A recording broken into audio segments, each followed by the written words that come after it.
All right, welcome back into Jake's Takes. I am your host, Jake Masucci, and I have my guy with me for part one of March Madness. I'm so pumped to do this. This is going to be so much fun. I'm so excited to introduce my cousin, Asher Smith, former student manager at Michigan University. Trust me, when it comes to college basketball, he knows his stuff. It's insane. It's flat out insane. So, Asher, thank you so much for coming on the show. Thank you. Thank you. I didn't even know I was part one. This is an honor. I'm excited. First time on Jake's Takes. Let's do this. I know. Some exciting stuff. And we got a lot to get into.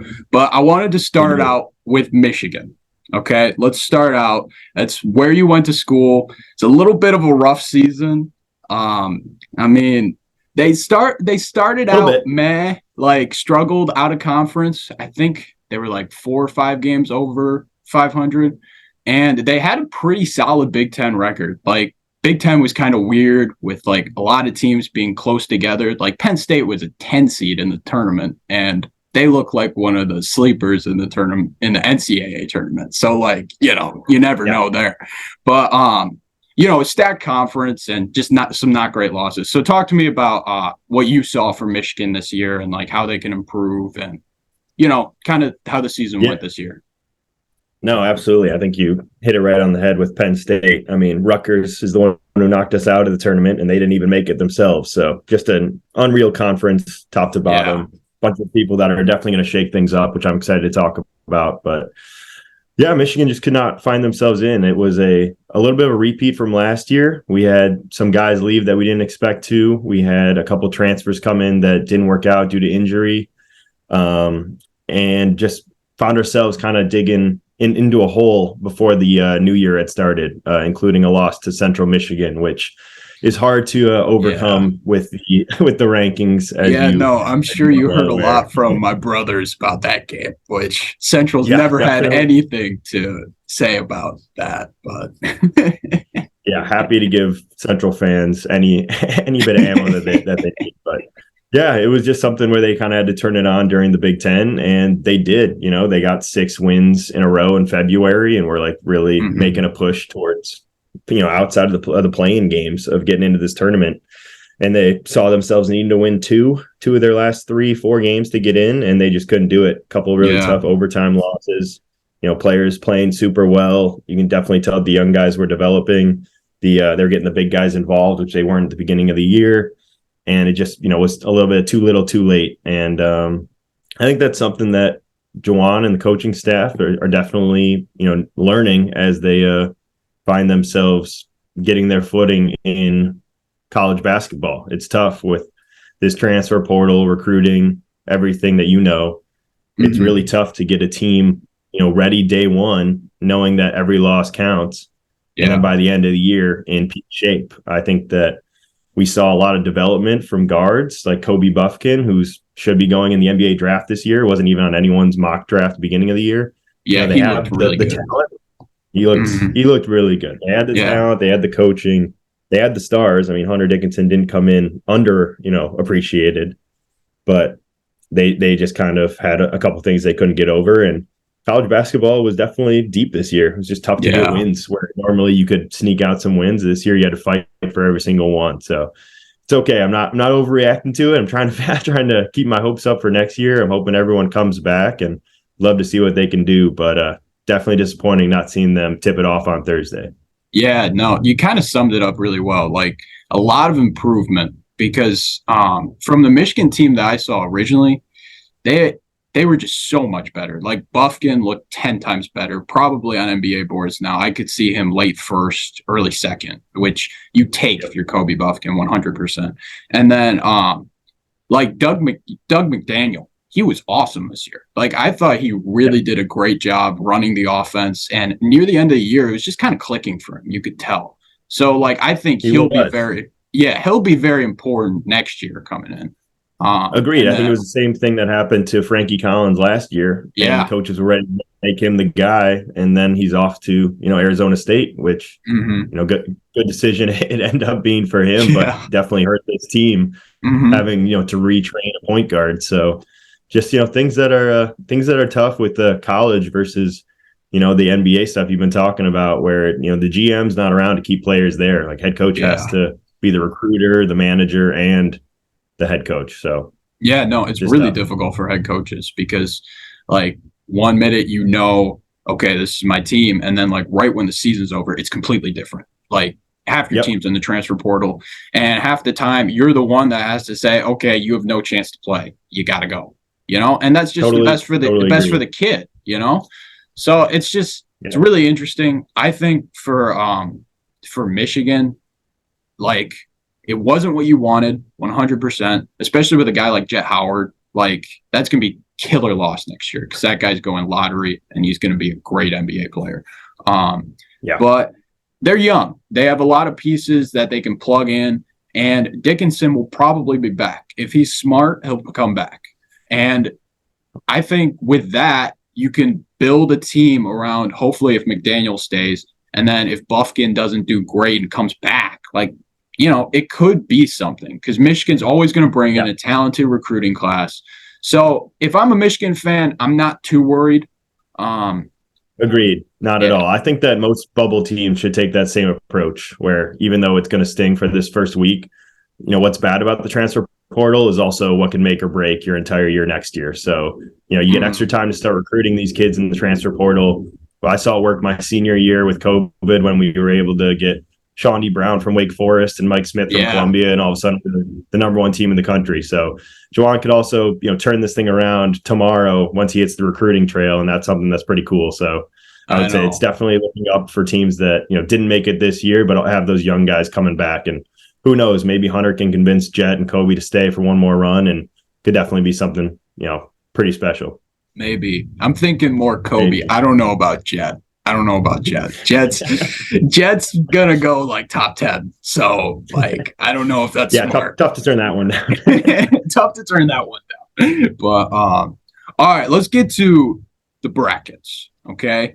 There was a lot of intrigue coming into these brackets, and I wanted to talk more some Big Ten teams.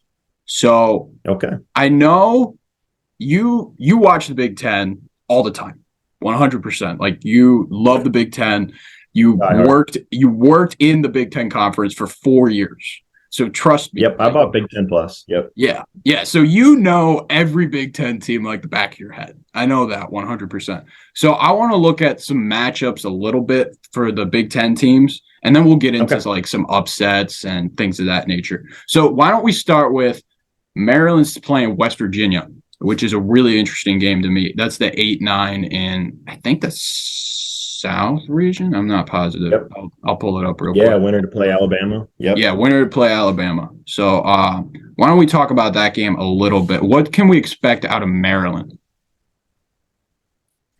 Yeah, I mean, I think that Maryland's a team that surprised everyone, as did most of the, upper teams in the Big Ten this year. I don't think anyone expected a couple of teams we're going to talk about to be flirting with double buys in the Big Ten tournament or, top 6 seeds. But Maryland's someone that surprised a lot of people. Losing their head coach was definitely tough. And, they were able to get players to buy back in, make some runs, and here they are. I think that an 8 seed is almost an insult to this team. I think that they are clearly one of the better teams in the Big Ten, despite how they finished. And West Virginia was a team in my mind that barely should have been in from the Big 12. So I think that you're never going to get a bad tournament from Coach Huggins and the Mountaineers, but I think that this Maryland team has really figured out that this is, a year where they can do something before a lot of them graduate, and they're going to keep that going. So expect them to be challenging Alabama, I think, deep into the second half. They're someone that can guard all 5 positions pretty well. Yeah. No, speaking of that guarding, they're a very aggressive defense, 100%. Like their opponent's points per game is like 63.2 points per game, which is really good. Yep. Really good defense. Very good. They were a team that always gave us trouble. We got in fights 3 of the 4 times we played them the last when I was there. So it's something that is always going to be physical, and they've shown a pretty great knack for turning that into awesome defense. So yeah, and I mean, looking at some of the games they played Tennessee to a 3-point game. And this was Tennessee with Ziegler, and Ziegler's going to be out for the tournament. I love Ziegler. I think he's one of the best point guards in the country. But that loss will be huge for Tennessee. But for Maryland, like they know how to play with teams. They beat Purdue this year, had a win and a loss. They struggled against UCLA, but they also beat Miami by 18 points. And Miami's one of the best teams, like I think. They're one of the scariest teams. So, like, Maryland knows how to beat entire Elite Eight there. Yeah. Like, Maryland can make a run at this. They would be a really interesting team to watch. And the thing is, too, is like West Virginia is a little scary, too, because Bob Huggins is one of the best coaches, too, 100%. I would agree with you. I would take Maryland in this game, 100%. But this is going to be really interesting. These 8-9 games, we got treats with these. Like, they're really good games, and both those teams can take on the 1 seed and maybe beat them, which is kind of crazy, you know? Yeah, we got some 9 seeds that are pretty dangerous this year, which is, definitely scary if you're a 1 seed, but exciting as a fan. So we got some good games. I will say that over time, you find that certain things that coaches do in tournaments often get their team farther than they should. AKA the Syracuse zone. Feel like every year is giving teams fits because they have not played against it. Yeah. This West Virginia press could do the exact same thing to Maryland. Yeah. And all of a sudden you get sped up and it's something the Big Ten is not known for. And you find yourself going home. So definitely agree. When you see names that you've seen a while, it's probably because they have mastered what certain technique from their coach that he's learned over time, and that's what West Virginia is going to give you. Yeah, no, it's really going to be an exciting game. I'm really looking forward to that one. Let's just talk about Purdue because we don't really have to zero in on their first matchup because 16th seed, and I mean, other than UMBC that nobody expected, we can just skip that one. But the thing that really interests me is also another 8-9 game that might be interesting is Memphis and Florida Atlantic. So whoever wins that game, I feel like it's a really difficult matchup for Purdue. Do you like Purdue? Like, I know Purdue's really good, but do you have any like faults with them or anything that stands out to you? Yeah, as a Big Ten fan, Purdue is like everything you can ask for, right? Like they play through. When I say a big guy, I mean like the largest guy. Oh my gosh! I think second tallest in this tournament. Yeah. So Oral Roberts big also up there. Right. He's very good. I'm praying for that. I'm praying for that Elite Eight matchup between the two of those guys. But that'd be awesome. Purdue is just the model of a Big Ten team. They have a big man who can operate in the paint and has an easy time getting his shot off. They have 3-point shooters that surround him, guards that don't make mistakes, and they're deep. They play, good defense off the bench. So if you're a Big Ten fan, someone who hasn't seen a national championship since 2002, if you count Maryland, you're very excited about this Purdue team. I think they're someone that honestly matched a lot of what Michigan did in 2021. They might not have the wings that we had, but when you have a center that causes problems and everyone else can make threes, like it's a good formula. So as long as they can't get down or they keep him out of foul trouble, which he's done an excellent job of. Zach E, one of the best. I really like this Purdue team's chances. I wish they were in an easier bracket. I will say they got some tough opponents out. I think the first 2 rounds will be okay. FAU is dangerous. Memphis is good, but I think they'll be okay. Duke and Tennessee, that's just brutal. So we'll see. Okay. I agree with what you're saying. I'm a little more skeptical than you, and here's why. Tell me why. And it's the backcourt. Like Braden Smith, really good. Fletcher Lawyer, really good. But they're both really young. Yeah. Really young. And if you go against a team that's going to pressure you, it's going to be really difficult. And that's where Memphis scares the crap out of me if I'm a Purdue fan. Because you got Lomax, who he's a load. Like, he's huge. It's ridiculous. He's so strong, and he's so good inside. It's insane. And then Kendrick Davis, who has been ridiculous. He just torched Houston in that championship game. The fact that Memphis is an 8 seed to me, it's kind of wild after that performance. And I get it. Marcus Sasser didn't play, blah, blah, blah, blah, blah, whatever. But, like this Memphis team, this isn't the same Memphis team that we've been talking about. This isn't the Jalen Duren team. And the Jalen Duren team almost beat Gonzaga. So, like, I think Penny has been underrated and has started to do a really good job with the Memphis teams. And I'm a little scared of the matchup because I think it's going to be a lot of pressure on these freshman guards. And maybe Edie's just too good. Like maybe Edie can get them there, but I'm just not sure. Freshman guards. And then the next round, we're probably going to have to play Duke. Like, Duke's the hottest team in college basketball. It's just really difficult, like you were saying. I think it's going to be interesting. I Really, don't know. really tough bracket, I will say. Yeah. Yeah. But yep. Yeah. All right, let's talk about Michigan State a little bit. So they're also in this bracket. They're sitting at the 7th seed playing USC. And if they were able to get past USC, they'd play probably Marquette. I do like Vermont a little bit, but I mean hey, drop an upset alert already. But what do you see Michigan State, and do you think they're able to maybe make a Sweet 16 run or something of that nature?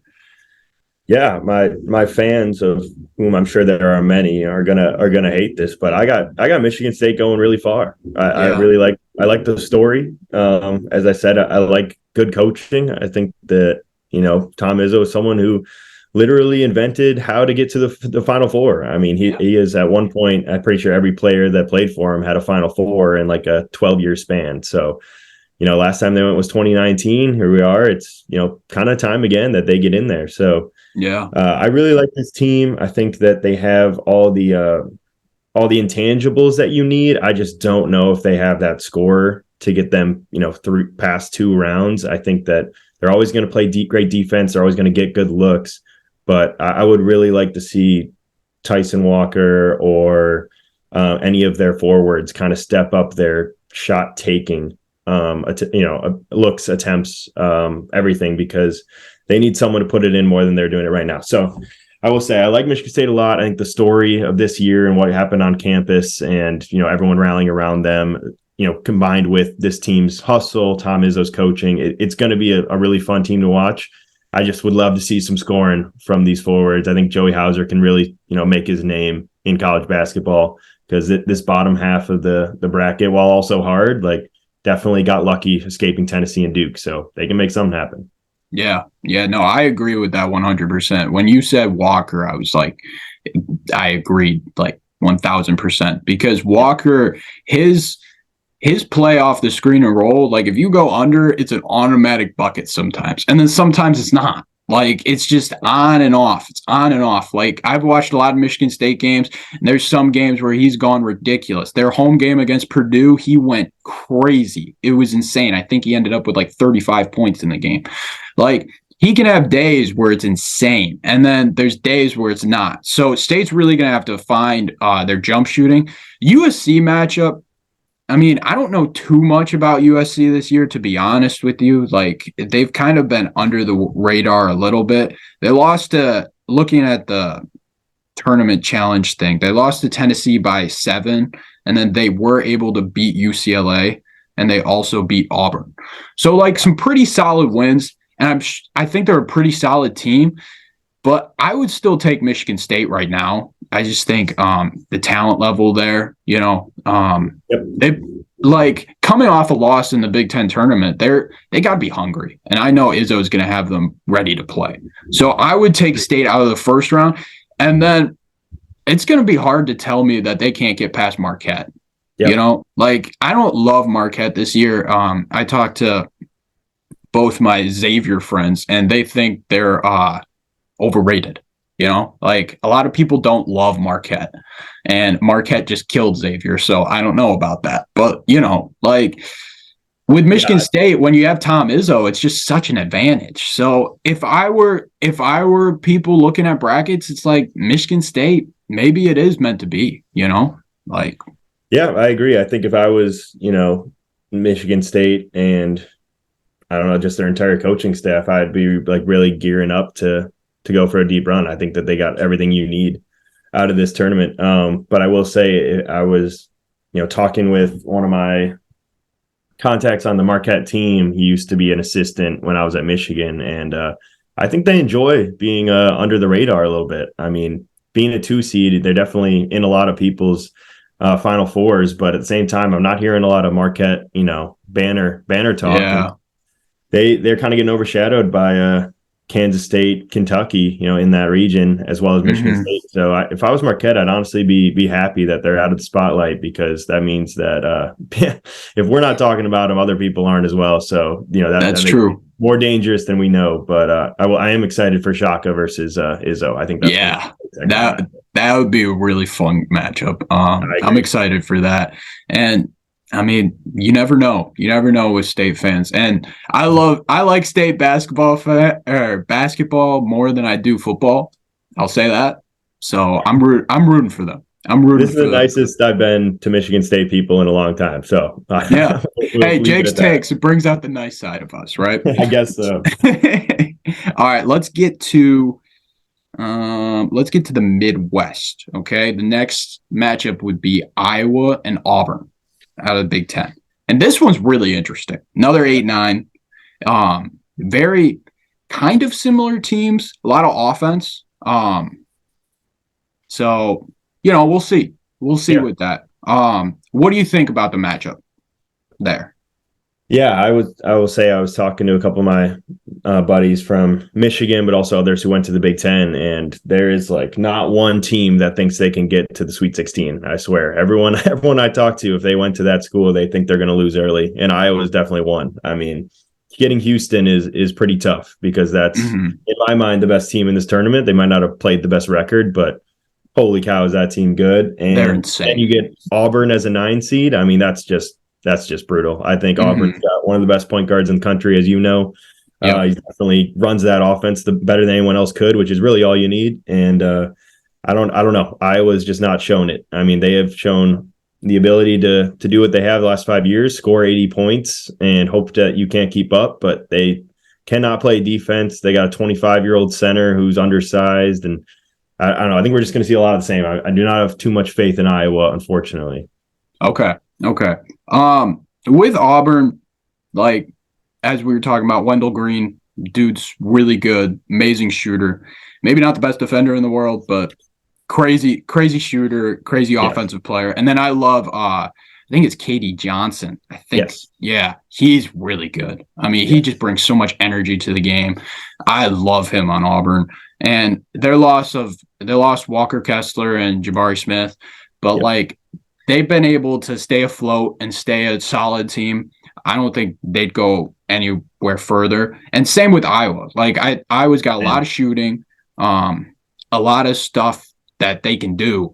But again, they're not getting past Houston. They're just not, So where they could beat Auburn, but I do agree with you. I think the safe pick would be to pick Auburn over Iowa, and just roll with Houston, go into the Sweet 16 over there. Yeah, I think both Auburn and Iowa have NBA talent the last 3 years, which is, definitely great for the future of a program. But at the same time, this year was kind of, a rougher job of replacing those guys. I mean, Iowa had the number 4 pick overall, and Auburn had number 3 2 years earlier or last year. So it's, those are just tough replacements. And I think Iowa did it. Iowa's got, Keegan's brother on the team.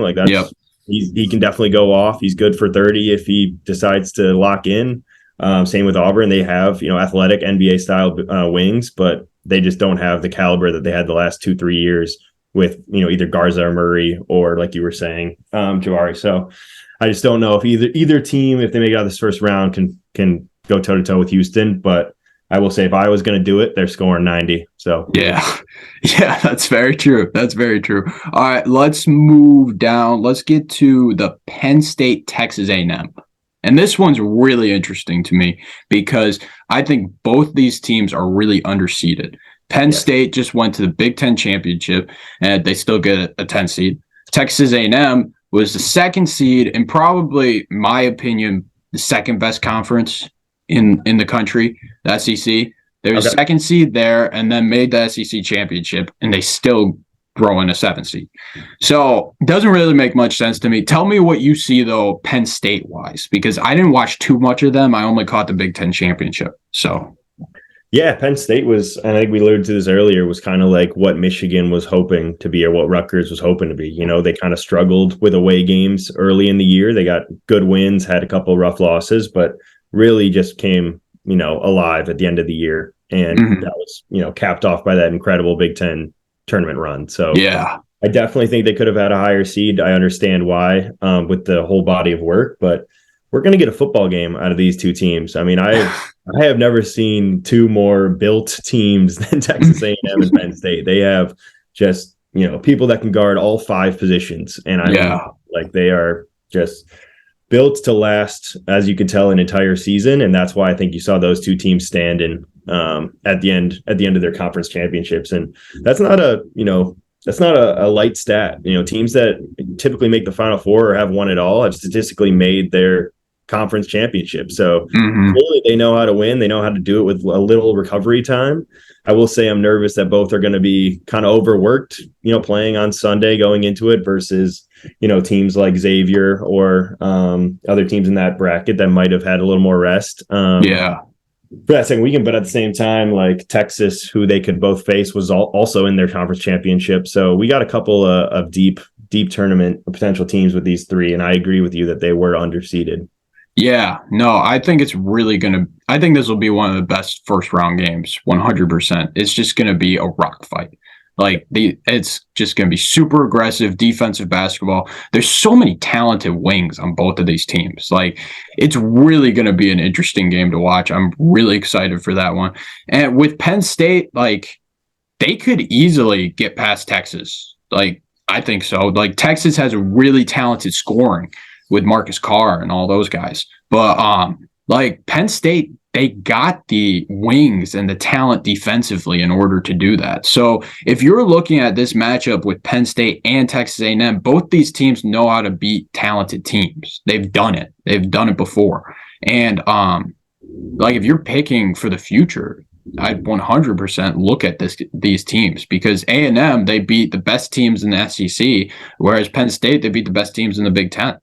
So it's going to be really interesting to see, I think. I think that Texas A&M and Penn State were two teams that everyone, when they were watching, were hoping that they didn't get put up against, and they got put up against each other. So it's kind of two upset potential teams.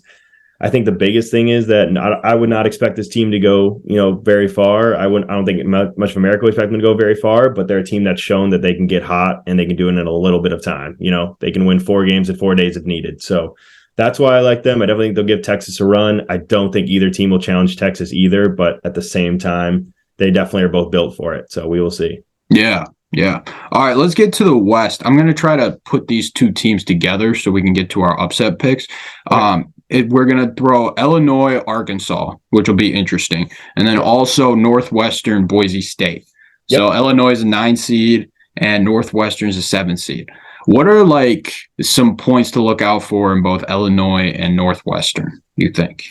Yeah, both Illinois schools on the same side of the bracket. Like, it's definitely exciting. Feel it in Chicago. People were pumped for these two teams in the Big Ten.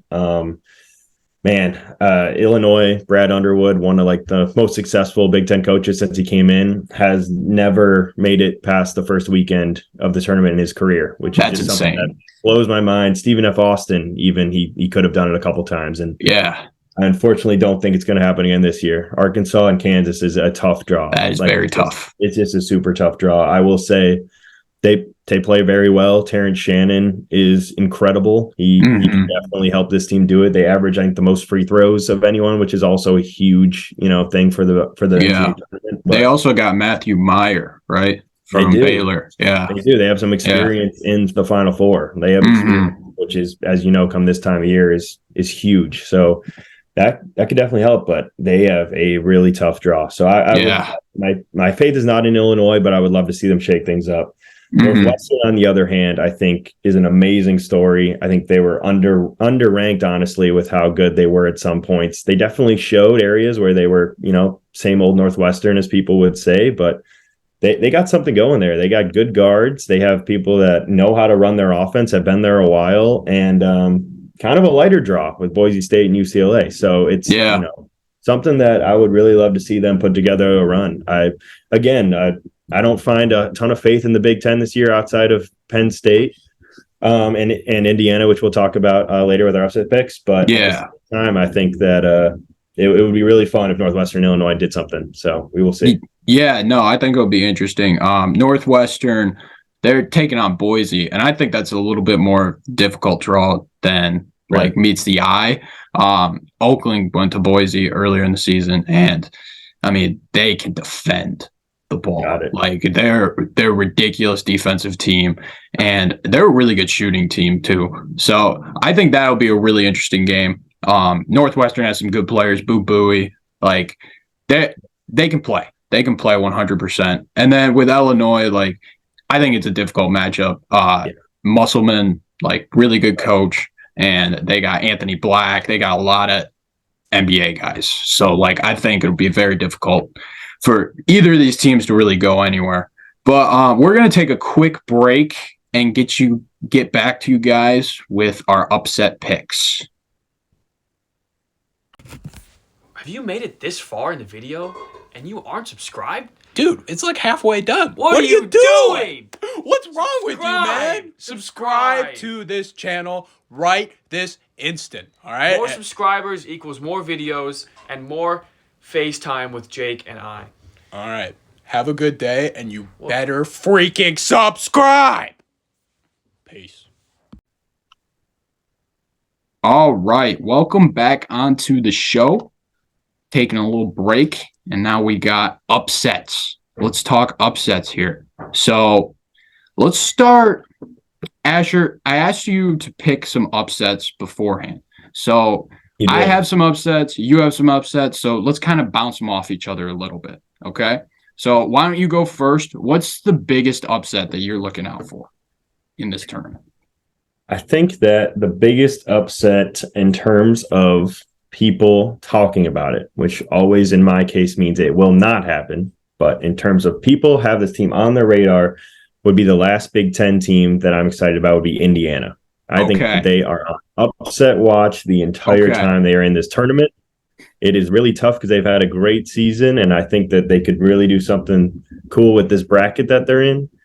But Kent State out of the MAC is a team that everyone is looking at for upset alert. They are a team that should have been ranked in the top 25 early, have been fighting to get in it, took care of business in the MAC, took care of business in the MAC tournament, more importantly, to get past Toledo and actually get into this thing. Yeah. And now they're facing an Indiana team that people really don't know which version is going to show up. And as we know, Big Ten teams struggle in the tournament. They struggle with, a big man centered game. And I think that Kent State shooters can really give this team an issue. And what is Indiana's reward if they do get past Kent State? Well, that is the underranked Miami Hurricanes. So Indiana, I am going to say, is going to have a very tough weekend. Is it doable? Of course. They've got one of the top 5 players in the whole country. That will definitely help them out. Yeah. They've got 3-point shooters, as we talked about, which is huge when you have a big guy like Trace Jackson Davis. Yep. But holy cow, I am not excited about Kent State and Miami as the 1-2. I would say that look out for Kent State to make it to that second week. Okay. I like that. Speaking of Indiana a little bit, Hood DeFino is really good. I love him so much. Like he is really, really good. He's been jumping up a lot of NBA draft boards. They have him over Trace Jackson Davis, which was kind of shocking to me, like instantly. And then I watched this guy play and I was like, oh my gosh, he's really good. I think the last time I saw a mock, he was near 13 or 14. Which really impressive, end of lottery type stuff. So that guy's really good, first of all. And Trace Jackson Davis, just unbelievable, flat out unbelievable. And it's cool to be talking about Indiana like this. We haven't talked about Indiana like this in a long time. I think the last time Indiana was this good was Victor Oladipo, which is saying something, because that was a long time ago now. And this matchup is difficult. Very difficult, 100%. Kent State, one of the best defensive teams in the country, not just the MAC, in the country.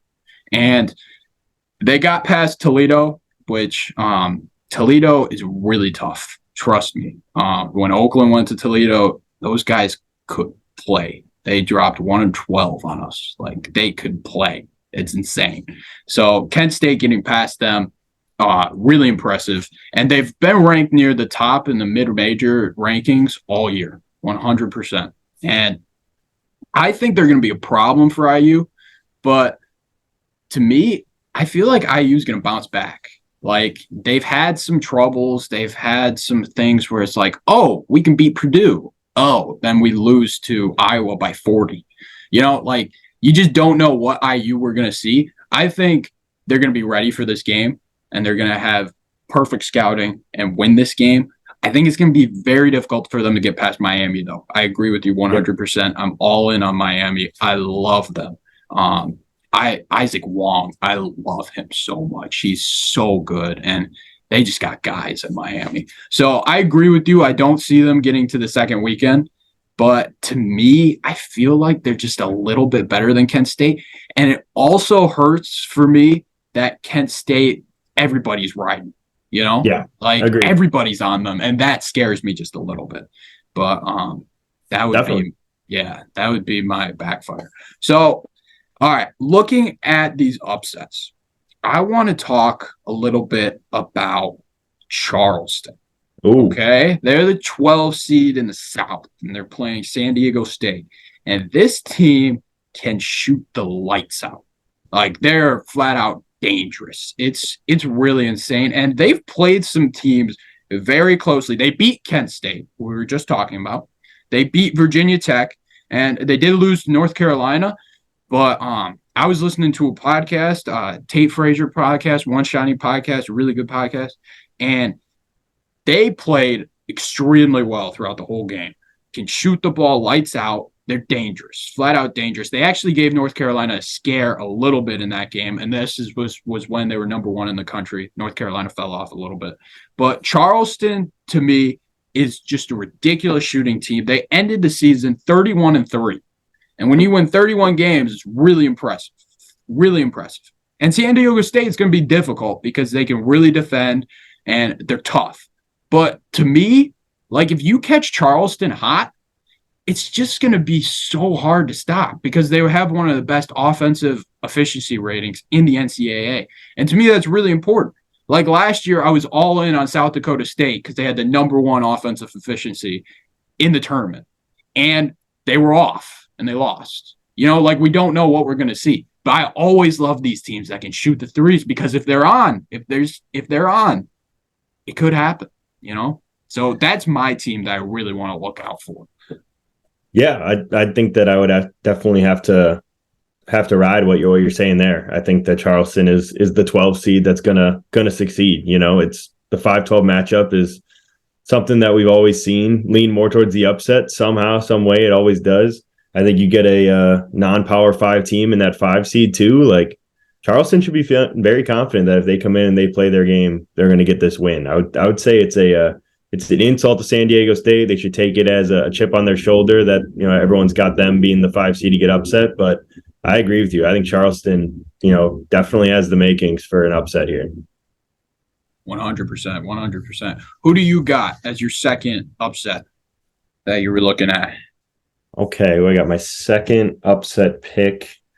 I will go down to the West. I've got one that should be no surprise to you. I got the Iona Gales against the Huskies. I think for real, I think that Coach Pitino is actually getting looks at Power 6 head coaching jobs, and that is obviously a polarizing subject, but also one that can be easily aided by winning some games. I think Iona's made the tournament, with him the past couple of years and just has fallen kind of flat. And this is the time to show it, time to show the Iona fans, all their alumni, that they did the right thing by hiring you. And in this case, any Big East team that's looking should do the same.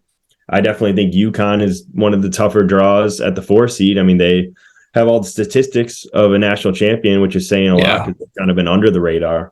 But at the same time, it's going to be tough to get by Pitino. I think he's on a mission this year, and I'm looking forward to it. They've got some decent wins against tournament teams, but they really haven't been challenged yet. So why not challenge them right now? Let's see what they're made of. I've got Iona on this matchup. Yeah, and the coaching matchup here is just awesome. It's awesome. I'm really excited to see this matchup. Flat out, I am. Iona to me, it's always Rick Pitino, everybody's there. And they got the recruits on this team, and the reason why they're this good is because of Rick Pitino.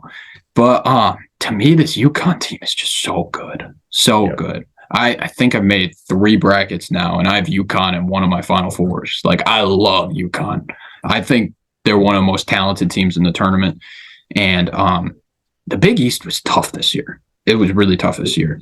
It was tough. Yeah. UConn's got the statistics that are needed for champions. I mean, I think it was Ken Pom, reading it right now. If you were top 40 in Ken Pom and top 22 in defense, 100% of the champions since 2002 have been in that group.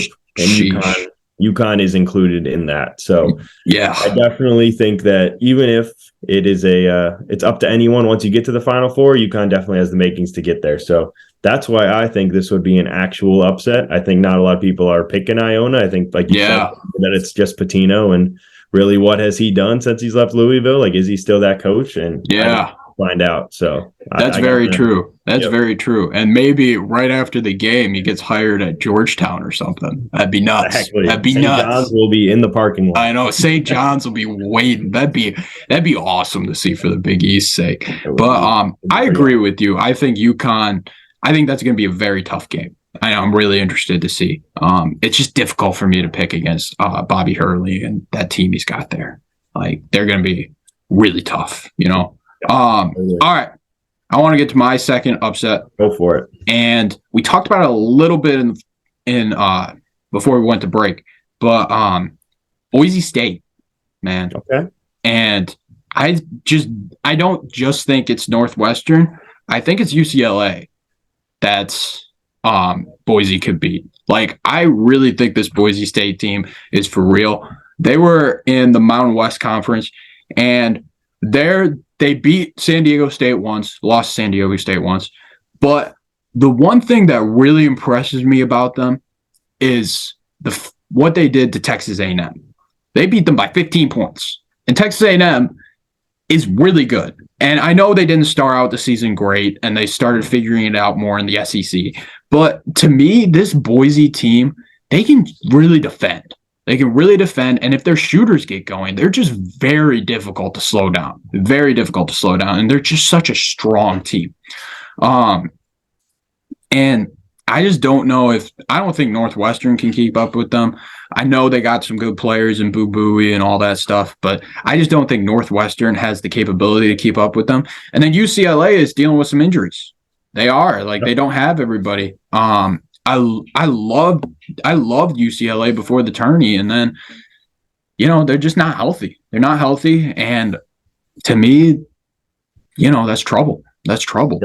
That's why, to me, I think Boise can really make some noise, get into the Sweet 16, and maybe even further. Like, I don't know. I think that would be one of those 10 seeds that are trouble. Yeah, I agree. I think what they did to Texas A&M is clearly, you know, something that shows that they can compete in a tournament with some of the biggest names, UCLA's included. And we'll find out. I mean, it's part of the bias, I think, of this industry that, you know, the Pac-12 Mountain West get overshadowed because it is, you know, tough to follow them. The coverage is not as nationalized, as well as, you know, the times of when they tip off. So I'm really excited to be surprised by these teams, and we're going to get a good one. I think that Boise State definitely could. I would have to say I'd side with Northwestern just this once. I think that they got something special in that they haven't been here in a while, and they want to make sure that they prove it. You know, they prove they're good enough. But yeah, I could definitely see Boise State once, if they get past 1, getting past 2, maybe even 3. So yeah. No, it'll be really interesting. So, third and final pick. Who do you got? Upset. I thought about going for every single 4-13 game and pointing up at Virginia, because man do I love Furman. But okay, I think I'm gonna probably be smart and not pick every single upset in the but no, in terms of teams that I think can make an upset run past the first weekend, I think going back to Penn State. Honestly. Okay. I think that's, you know, we talked about them extensively, but I think that's a team that, you know, if they get past Texas A&M, they're going to get rolling again. And we saw what happened when they did that last time. Texas up next. You never know what could happen. I think that Penn State could find themselves playing a Xavier team that really doesn't know what's coming in that Sweet 16 round. I think that they're ready for it. So we will see. I mean, it's pretty cool that they get to go through some former Big Ten people on their way. I mean, Texas A&M has Marble, right, from Michigan State. He knows what Penn State's about. Texas has Marcus Carr from Minnesota. He knows. Xavier has, I believe, Nunji from Iowa. Like they've got a lot of Big Ten people that they've played against and know what it's like to play Penn State. And we'll see. We'll see if they can keep it hot. But I got Penn State going not one but 2 rounds, if you believe it. Yeah, no, I kind of like that. I like that.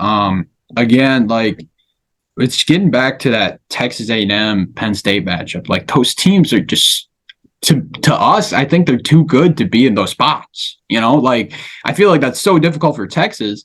And not to mention Texas has to play Colgate. And I'm not going to pick them as my upset team because it's a little much. But Colgate's one of the best shooting teams. And they were one of my favorite upset picks last year. Like they're difficult.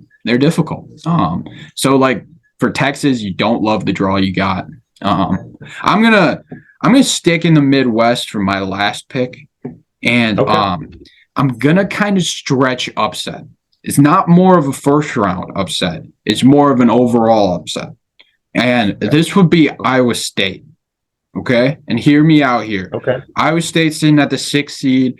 In the Midwest, they're going to play the winner of Mississippi State Pittsburgh, which would be tough, but I'm pretty sure they'll get past that. And then they got Xavier next round, most likely. Xavier or Kennesaw State. I like Xavier in that one. I think Iowa State will be able to play with Xavier. The Big 12 is such a tough league, and the fact of the matter is that Iowa State has been playing really well. They looked really good in their Big 12 tournament game against Baylor. They kind of torched them. Like they beat Baylor 3 times this year, and they were really impressive doing it. And Baylor's a tough team. They're sitting at the 3 seed, even with a bad Big 12 tournament performance. Iowa State has really shown ways to improve their team, and they're deep. They're tough to me. They're really tough. And if you can get past Xavier, then you're sitting against Texas, a team that you've played like 3 times. You're familiar with them. It's about coaching, like getting them ready for the game. And I think that familiarity will help them win, and maybe go on to the Elite 8, which is crazy to think about because you wouldn't think, a 6 seed is going to make the Elite 8. But the thing is, it happens every year. It's just a thing that happens. Right. Like 6 seeds can get hot. I mean, 12 seeds have done it. Like, it's insane. Yeah. Like it's March Madness, man. You don't know what's going to happen. And to me, like it's the injuries that helps because Xavier's missing some of their guys, and we'll get into that in part 2 of the March Madness thing. And with Xavier missing guys, they won't be as good. It'll be difficult for them to match up with Iowa State. And Iowa State, to me, is a little underseeded too. And then you play Texas, who you're familiar with. So, like, it's a nice little setup for them to get into that Elite 8 spot, which I'd assume they'd play either Miami or Houston, which would be difficult. So, like, to me, I really like the matchups for Iowa State and them moving up a little bit. What do you think about that? Yeah, I texted you earlier. I just love this Midwest region. I know. Just anything can happen. And I was saying they got 2 teams. It's very top heavy, like 2 teams that are Ken Palm wise, just like one of the 2 best with Texas and Houston. But yet no one thinks that Texas and Houston, has the ability to run all 6 games. So yeah, I agree. I don't say that Miami is the better upset pick out of this bracket, but at the same time, Indiana could walk them home the first weekend. So it's incredible. So anyway, I would agree. I think that unless we get a Pitt team that maybe feels like they were, just wronged at the end of the ACC, Iowa State is a team to watch. I would really like them against Xavier, and then if you're getting that far against Texas, so I think that's a great pick. Yeah, no, I mean, I think it's going to be really interesting. And again, like we don't know, like it's March Madness, anything can happen. No, do not not take any of our picks as winners, please. Yeah, I know. Like, don't blame us. Don't blame us. It's March Madness. Okay, nobody's gonna have a perfect bracket. But yeah, no, it's gonna be wild. So before we get out of here, Asher, I want to get your Final Four pick. All right, we got to get that pick out of the way. So, who do you think is making it out of this year's March Madness? Tough. It's a couple of brackets I've been working on. We have some conflicting messages, Yeah. I will say that I've got some teams that maybe have been falling off the last couple games, some teams that maybe got some more rest, but I also think might be fired up to prove, that they are some of the best teams. I have out of the South region, which we barely talked about this team. I have Baylor. I think that not only do they have one of the best coaches, but those guards, just incredible. Yeah, two of the best guards in the country, and we got freshmen running the show, and it's pretty incredible. So I don't think Baylor's done yet. I think they were definitely a team that had it all for that 1 year, but at the same time, they're not done. Their coach is incredible. Former student manager. Yep, shout him out. Yep. Former student manager. I got Baylor going up toe-to-toe with Alabama, and I got Baylor coming out. So that would be interesting. Yep. Okay. Yep. Yeah, I like that. Baylor out of the. Thank you. I like that Midwest a lot. Which we out of that Midwest region, which you spent a lot of time. I got Indiana. That is my surprise team. Okay. They've also been falling, but they're gonna have to go through probably the toughest route of teams that no one knows who's gonna win. Indiana could win every game by 20 if they came to play, or they could be in a dogfight up until Houston. So we will see. But I got Indiana. I got Trace Jackson Davis, and I really think Hood Schifino is the reason. I think Hood Schifino is going to show up, show you why he's a lottery pick, and it's going to be exciting to watch. Okay. And then going to the bottom, for the West, I got Kansas. I've had Kansas since day one. It's hard to go against it. You need 1 seeds in your Final Four. I mean, a 1 seed has won the last 5 years. They've won, 29 of the 36 tournaments since we got to 64 teams. Like, it's incredible. I think Kansas is that 1 seed. I think Jalen Wilson is that guy. I know you talked about him on your last podcast. He's that guy. So Kansas, I got coming out of the West. And then in the East, I'm going to have to go with Michigan State. I'm going to call it. I think that Michigan State is going to do it. I think that, Duke and Purdue can beat each other up, but Michigan State's going to come in out of nowhere and show you why Tom Izzo can get teams to the Final Four. So those are my Final Four teams. I got Baylor, Michigan State, Indiana, Kansas. I think anyone can win. I think Indiana is going to be the team that I end up picking. More rooting for them than agreeing with it. I think that Kansas has the makings, but we will see. I don't think Purdue and Marquette are scary enough teams to bounce anyone. And Michigan State, it's theirs for the taking if they show up. So yeah. No, I kind of like that. Not gonna lie, I kind of like that. On a scale of 1 to 10, what's your confidence level in it? 4. maybe 2. As soon as I did and I saw 2 Big Ten teams in there, I'm like, all right, this is just gotta start from scratch. Hey, you're a Big Ten guy. You're a Big Ten guy. You gotta stick to it. I'm a Big Ten guy, Jake. I gotta stay loyal to the Big Ten. And as much as I love Houston and what they've done the last 3 years, I got the Big Ten. I got Indiana. I got Michigan State. We're gonna see it. Okay. All right. So since this is part 1 of the podcast, I'm gonna give you my Final Four, but I'm not gonna pick who wins. Okay, that'll come out part 2 with Jonah. All right. So in my Elite 8, the South, I have the 1 and the 2. I have Alabama and Arizona. Okay. And to me, I just think they're the 2 best teams. Alabama, the ride I have for them, like Maryland's going to be difficult. We talked about that a little bit. I think that's going to be a very tough matchup for them, but they're going to be able to get through because they just got so much shooting. I talked about it a little bit on my last podcast. Like, they shoot so many threes. They're such a modern style of basketball, and they could just lose because they're not hitting shots 100%. Like, I get it. But they're just tough to pick against because their bigs are so talented too. And they're also a really good defensive team. They're still top 15 in defense. So most champions that come out are top 10 in offense, top 15 in defense. That's just what it is. So Alabama has the making of being that team, you know? So to me, I just think Alabama's too good for San Diego State and Maryland. So they would get past to the Elite Eight. And then to me, Arizona, like they're just so good. I actually have them playing Creighton in the Sweet 16, and they just got great guards. I love their coach. I think it's Tommy Lloyd. He's amazing. Does a great job. He's just so smart with the way he creates plays for the team, and just gets guys wide open. Like I love Arizona when they're bigs. So I got Arizona in that Elite Eight with Alabama. And then I'm just going to ride with Bama. I mean, ride with Brandon Miller, probably the best player in college basketball there. So he's going to sit my Final Four. This guy is unbelievable. The last mock draft I just saw, he just moved over Scooter Henderson, which is ridiculous to me. Like he's been playing out of his mind, you know, and you can talk about the murder charges and all that, but we're not going to talk about it.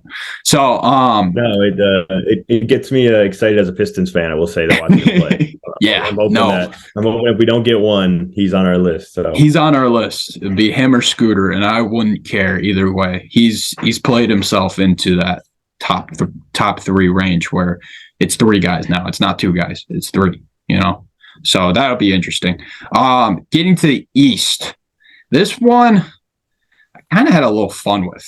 The Sweet 16, I have Memphis going over Purdue because I really like that matchup. So I had Memphis, and they're playing Duke, okay? And then I had Providence and Michigan State. Just really interesting. Kansas State, I love Kansas State. There's some brackets I have them going far. But to me, like, they didn't show me as much as I wanted to see in the Big 12 tournament. So to me, they're a little bit of an iffy 3 seed. And then Marquette, like, they're just an iffy 2 seed to me. I really don't see it with Marquette. I think State can get past them. And in the Sweet 16, I actually picked Providence over Michigan State. I just think Providence would be on such a run that they just really keep going and really keep thriving. And then I have Duke over Memphis, and then I picked Duke to beat Providence and go in the Final Four. I don't love that pick because Duke has been really hot, and most of the time really hot teams kind of fall off in the tournament. We saw it a little bit with Iowa last year. So like, I don't know. We'll see there. I like Duke a lot. They're starting to play the way their recruiting class looked, which was 3 top 10 guys. So yeah, I actually have Michigan State playing Duke as well. So I like that a lot. I think Shire's a great coach, and there's no step back from last year. They're an unbelievable team. I like that.